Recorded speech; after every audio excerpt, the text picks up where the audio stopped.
Hi, everybody. My name is Jason Heath, and I'm hosting this session of the Canadian Financial Summit. We are talking about investment planning with an advice-only financial planner, Andrew Dobson. He's a certified financial planner with Objective Financial Partners. He does not sell investments. He provides general financial planning advice, and that often includes talking about investment strategy with clients, whether they're self-directed or they work with an investment advisor. Andrew, thank you very much for joining us today. Awesome. Welcome. Just to get started, what do you find some are the concerns that clients have these days about their investment advisors when they're sharing candidly what they're concerned about and why they might be considering a different approach with their investments? Yeah, there's a couple broad categories why I find people fall out of love with their advisors, and it's usually related to communication. I think is number one, and that's in my years working in investment management, that was often like in surveys one of the big answers that came out as well. But I still notice this today when we get prospective clients that come to us is a lot of the major issues that we find are that clients are not getting enough attention or adequate attention for what they feel. So, and this is across the board, not only with clients that have smaller investment portfolios that are managed, but also even with clients with several $1,000,000 in some cases feel like they just aren't getting the right answers or the right type of attention. Oftentimes we find that clients might get a call to do a performance review to talk about the investments, but when other questions come up, like retirement planning, tax planning, etc., a lot of the feedback is that their advisor can't help them with that, or simply tries to sort of push that question down the road for another date because it's maybe something that they can't address at the moment or need time to address it. So that's a major concern. So that's on the communication side. And you would think fees is probably a second one, but I find it's not necessarily fees, it's transparency. So it's transparency in fees, but also transparency and like in what a client holds. Oftentimes, um, I'll have prospective clients and actual clients that come to me with this statement from their advisor, and many times it's perfectly fine. Like the investments they're doing well, the fees are reasonable, but they just don't know what they own. A lot of that should be placed on the advisor to sort of educate a client as to what they hold, because I think it makes for a better relationship. But that's another reason why clients sometimes will will deviate away from their advisor because they feel like they don't really understand what they're doing. And as much as the dollar number on their statement goes up because the account's growing, etc., doesn't mean that they're any more comfortable about it. I think that makes perfect sense. I think particularly as people move, get closer to retirement or move into retirement, they want to know what they own, what they have, and I think it's important for people to make sure they've got the right kind of relationship with their advisor. If it doesn't work for them, then maybe that advisor is not a good fit for them, and time to consider something different potentially if you can't work it out with that advisor. And so I'm curious, do you find that, in your opinion, anybody can be a DIY, a do-it-yourself investor? Like, could any client open up a self-directed brokerage account and become their own investment advisor, or should some people really be working with professionals? I don't think that everyone can do it. I think that, and I'm not even sure if it's marketed that way, but I think that because it's so popular these days and in the last 10, 15, 20 years, DIY has become more and more popular because there's obviously been like an explosion of interest, but also an explosion in product types. But even with the simplest of products, I find that self-directed or DIY investing doesn't work for everyone. And this is not only age related, but often it does skew that older folks tend to not be uh, that self-directed option is less appropriate, just mostly because of technology, and that I find that more younger people have technological skills versus in the older segment of the population. I find that it's harder to find the same level of expertise, and sometimes something as simple as logging into a website with a unique login. Even nowadays with like dual factor authentication and other challenges, I find a lot of people that are used to sort of the paper world, paper statements, using the mail, and that kind of thing, can have trouble simply accessing something online. So if I find, and this is part of the process of really understanding clients, is by asking them questions and listening to them, is I usually determine after sort of a few minutes, or at least after a few meetings in some cases, I kind of get a feel for what would be appropriate, not appropriate. Because the last thing I want to do is suggest that someone either leave a managed relationship to go DIY just for the sake of it, without having a plan. But also, even if they have a plan, if they have sort of a deer in the headlights moment, which happens a lot, they open the brokerage account, the money's there, they just can't make the trade. I don't want a client to get to that point, because it can become destructive and it can erode their wealth to an extent, where it's not even necessarily a market timing question. It's the client just doesn't know what to do. They atrophy. So you can't always tell, but there are signs in some cases that it's not the right client. And what you try to do in those cases is determine if they can't do DIY, do you want to focus on getting them to like lower fee efficient products, or do they need even more help than that? Because in some cases, even some of the sort of robo advice or the in between options even those are a little bit too complicated for some clients. So sometimes people just need a traditional investment advisor in an office, and there's nothing wrong with that. It's a matter of understanding what you're getting into when you do that. I think it's important to be able to have a conversation with somebody who can lay out all the options with any sort of a conflict of interest, because some people want to go DIY, they want to save fees, and if you can save 1% a year in fees, but you lose 20% on a panicked moment in a down market, I mean, it's sort of all for naught. So it's important to be able to get input, I think. And as an advice-only financial planner, I gather that's the sort of input that you're providing to your clients. So how can you help them, given that you don't sell any products? I think that's an area where some people are confused. Again, this is from experience. A lot of people do come to see us because they don't understand what they own, right? What their portfolios are constructed with. So, a big part of investment planning is to actually review the investments that are currently there, to determine, what their fee structures are, what the asset allocation is, what the product types are, what the taxation of those products are, depending on where they're held. But there's a lot that can be done just in reviewing what's already there and validating sort of what the tax attributes of a portfolio are, what the holdings are, what the concentration is, what the risk levels are. We have software that can do a lot of these things for us, so that we can actually break down portfolios for clients the same way investment advisors can. We can also do risk profiling. So behavioral finance questionnaires are a really good way to assess how clients may interpret risk and deal with risk when they invest. So we can do that as well. So we can get a client very far along in terms of them understanding what their risk should be and how they should approach making decisions, but also giving them an understanding of what their portfolio can do for them at the moment, what it's tracking towards, and what it's designed to do. And then what we then determine is, okay, based on all of those factors, is the current portfolio appropriate? And if we deem that it is, and we deem that there are no like sort of red or amber flags, we might very well just move on and continue and recommend that the client continue to invest the same way, in the sense that we can't give recommendations on the securities themselves, but we can say, look, based on your goals, this aligns well with your goals, continue to do so. But in another situation where maybe we don't validate a client's situation, we find that there are lots of holes or issues with their portfolio. We point those out to the client, and then we offer remedies. We suggest what the client could do to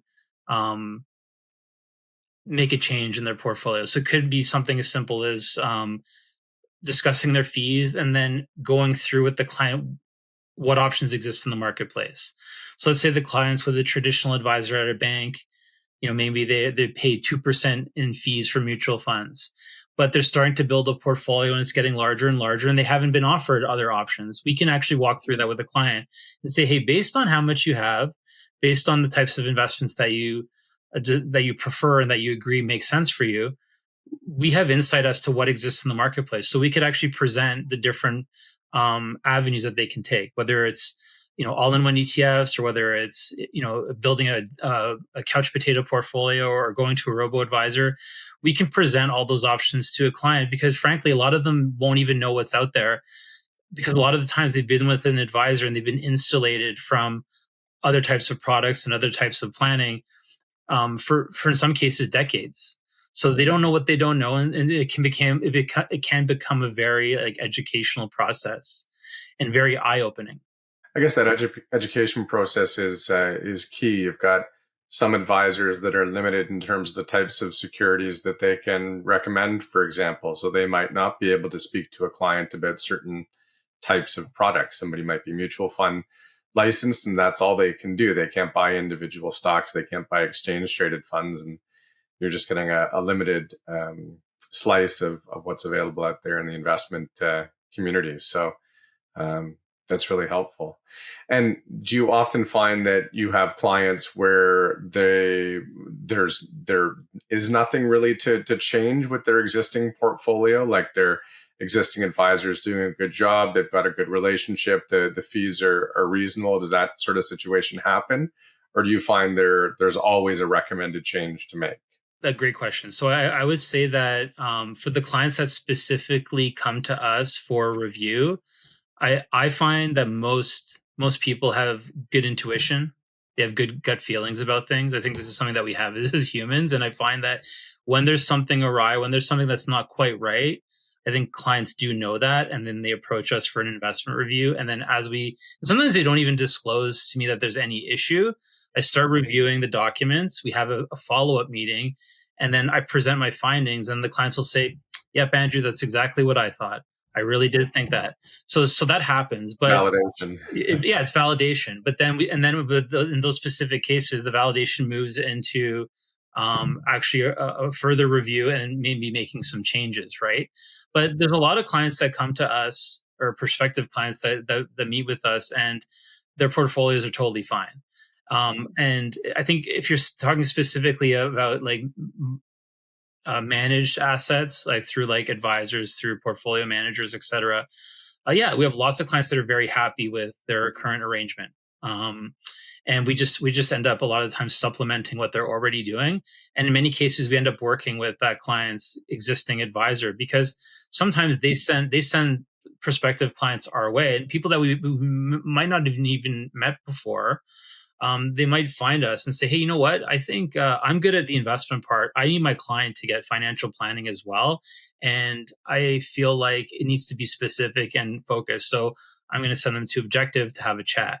So we work with lots of clients that have a whole history with an advisor for sometimes 10, 20, 30 years, and we're just there to supplement the more specific planning that is often required later as clients get older and as they get to retirement and have to start drawing down. So, you get a little bit of both. And again, we're not like, my role is not necessarily to try and to poke holes and to steer people away, because there's really no incentive for me. I'm not an asset gatherer. I'm not an asset manager. You're not paid differently I'm by professional, right? getting So them to go somewhere else. yeah, so my role is I find that when I approach a client situation, I'm trying to provide the client with value and peace of mind and an ability to make better decisions. If I can do that through an engagement with a client, I think that I've been successful, because that's, I think, what people want. They want financial comfort. They want to know that someone's reviewed what they're doing and that they have a sound plan.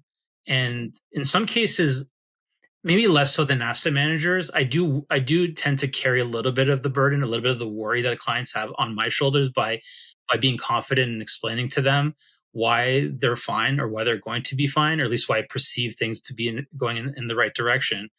Versus when you're an asset manager, I find that a lot more of that burden can be on your shoulders because the investments have to perform. So there's a little bit of I guess, a disconnect or a separation between us and the investments that I do enjoy, because I can keep I can keep myself level headed. There's no emotion, there's no fire with me because I'm not the one managing the investments. The burden's not on me to like make all those little moves to make things work. But my role is to make sure that the advisors are doing that in a sense. So it's a bit of a different, I think, relationship than a traditional one where you're managing the investments or the insurance for the client. Um, we're almost like at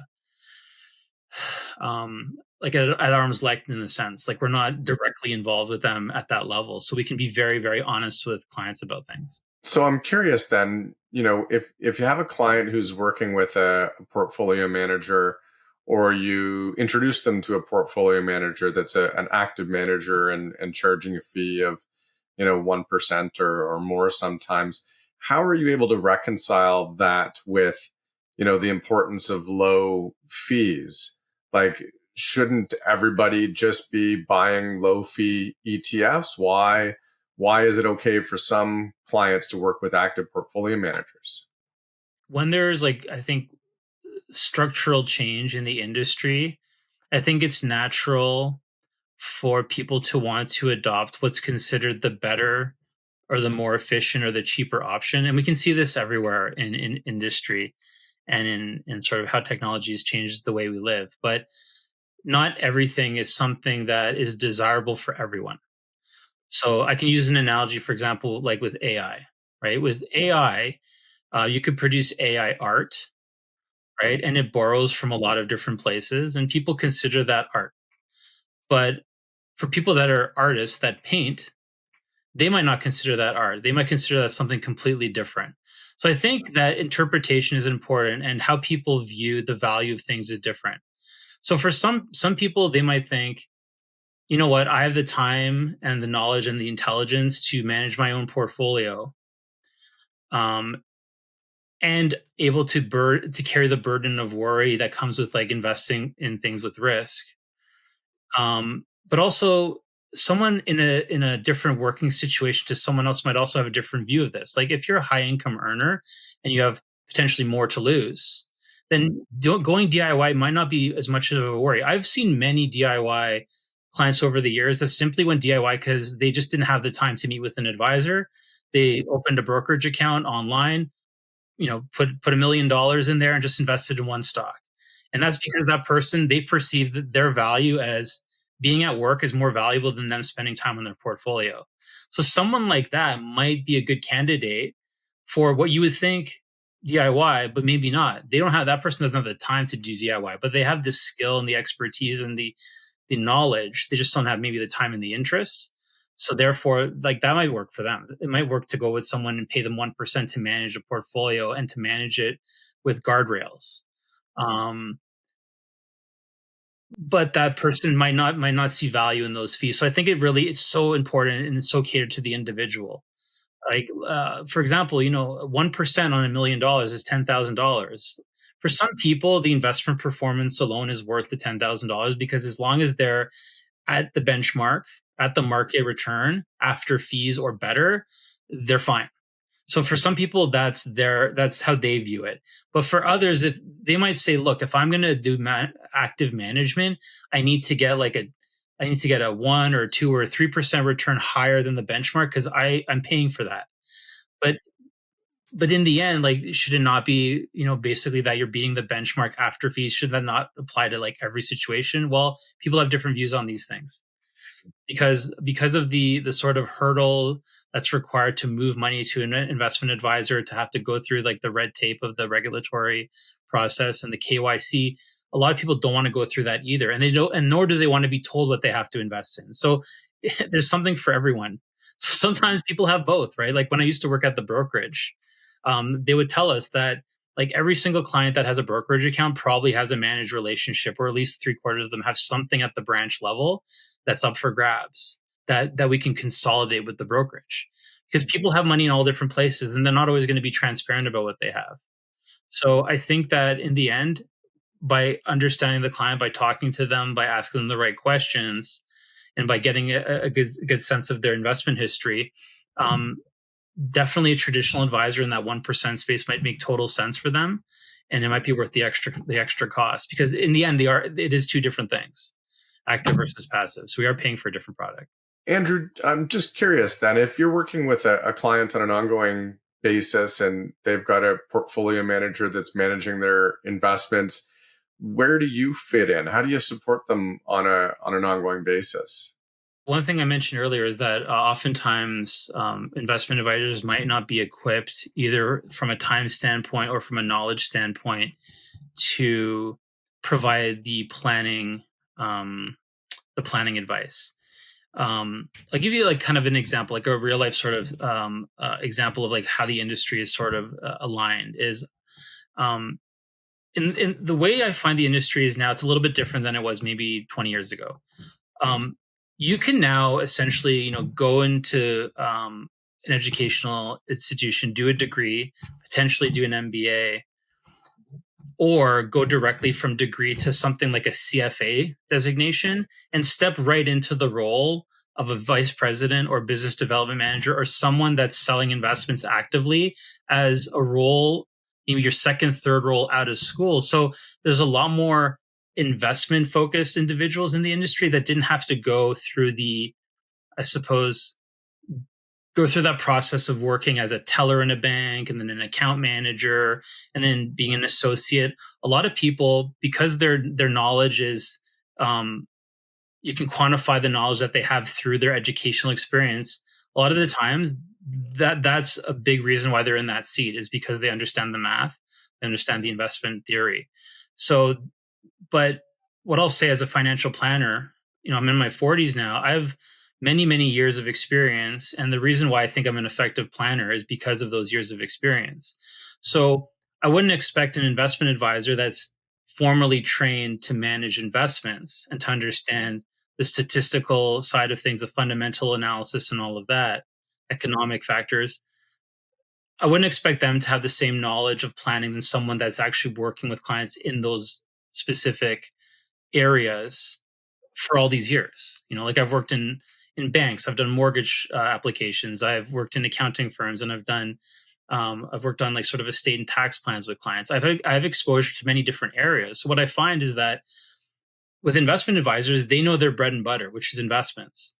So to expect them to know all these other things, I don't think it's fair necessarily, if you're paying a reasonable fee for those services. Now, if you're paying more, like if you're paying, a high percentage, which I would consider, one and a quarter, one and a half, when you're getting up to those percentage as a percentage of your assets under management, when you're paying those kinds of fees, I think clients should expect more than just the investment management, unless they're in some sort of alternative portfolio that's very concentrated, that is maybe offered on a different basis. Those are different. But I'm saying for like core, like sort of North American equities, or for balanced portfolios, those things, um, yeah, the fees sort of have to be capped at a certain point for the investment piece, but the fees might be higher for other reasons. So I think it's very much dependent on the firm. Us typically, because we consider ourselves to be um, very good planners and we understand that world very well, we'd love to take on all the planning and then leave the investments for the investment advisors, leave the insurance for the insurance, and in some cases tax preparation, leave that to the tax preparer. We do everything else. So I like that model. I think a lot of us do prefer that model, and because we're not working on referral fees or anything like that, that's the model that supports what we do. I think it supports the clients because it allows them to have a um, sort of a relationship that is separate from who's on the product side of things. So it keeps everyone honest, I think, as to how things are going, and as to how to sort of resolve conflicts in some cases. In some cases, we may actually meet with an advisor to discuss a portfolio and to determine why there's a particular issue with maybe perception of value or perception of performance. Like, so we can hold advisors to account if needed, but if they're doing a perfectly good job, we will tell the client that, because we love to see people that are doing a good job for clients. That makes us happy, right?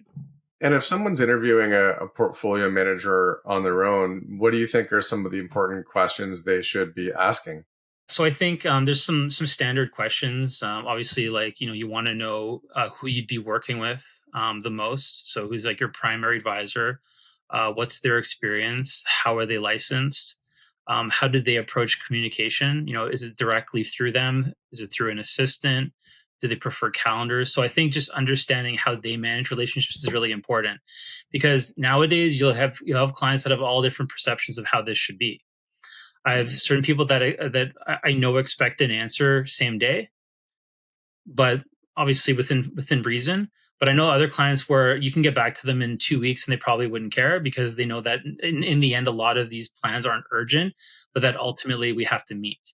So I think that understanding like the how that advisor works, or at least trying to maybe ask them a few questions, probing questions as to how they manage their practice, how they communicate, how often the client's expected to meet, how many times should they expect the advisor to be available to meet, do they take same day calls? Like that's a big question. Like sometimes advisors won't take a same day call, and I think that's okay. But for regulatory reasons, if a client needs to make a trade, there's going to be a trade desk available. But I think it's nice to be able to have, especially in the advisor world and the AUM world, like someone be able to pick the phone. That's amazing. Like if you can get that, that's a really good thing.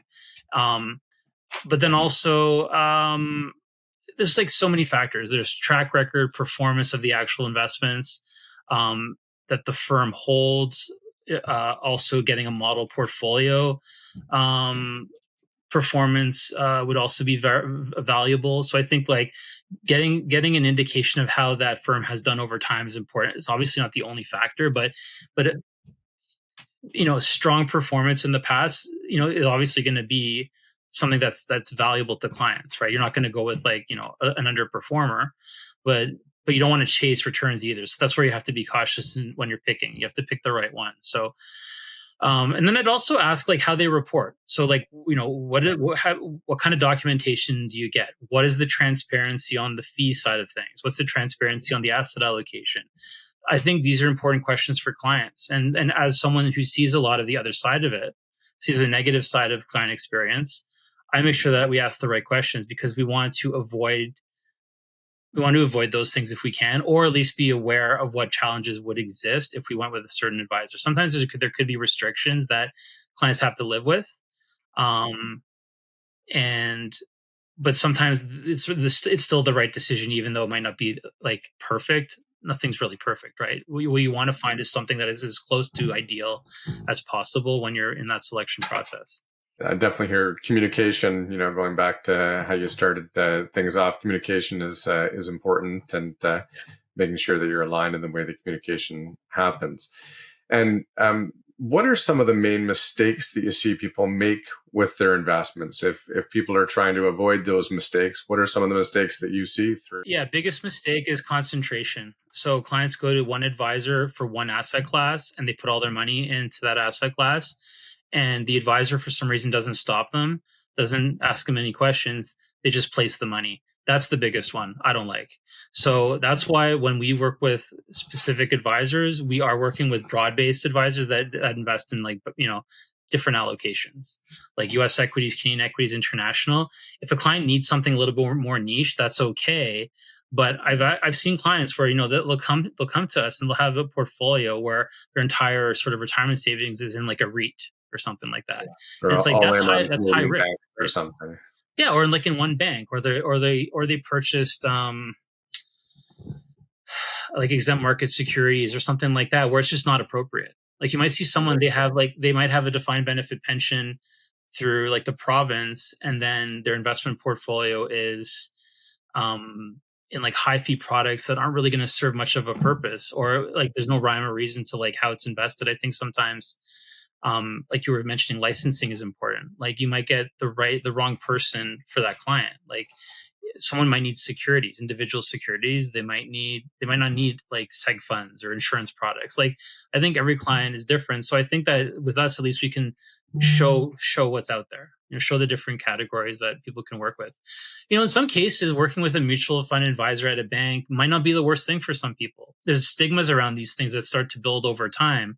And you hear about them in the news and you hear about them obviously through work. But I think that there's a reason why all these business channels exist, and they're not, and for some cases it makes a lot of sense. If you're like a 22-year-old and you got your first job after college and you want to start saving, a couple thousand, or sorry, a couple $100s a month, mutual fund at the local branch might not be the worst thing until you get your feet wet and get used to it. So I would say it's very specific to each person's circumstance. And that's the key. And, you don't always get the whole story depending on who you're getting advice from. Definitely a benefit to working with an advice only planner in that regard. Helpful to learn a little bit about how advice only financial planners work with clients as it relates to investments, because I find a lot of people just aren't quite sure how it works, how it looks. So look, Andrew, I appreciate you taking the time to chat today with the Canadian Financial Summit audience. Thanks for joining us and sharing some insight. Welcome. Thank you. There we are, advice only financial planner Andrew Dobson, talking about investment strategy and how clients can manage their own investments, look for quality portfolio managers, a little bit of everything today. We're going to put Andrew's contact information up on the screen in just a moment as we wind up here. But thank you very much, everyone, for joining us. And once again, thank you to Andrew.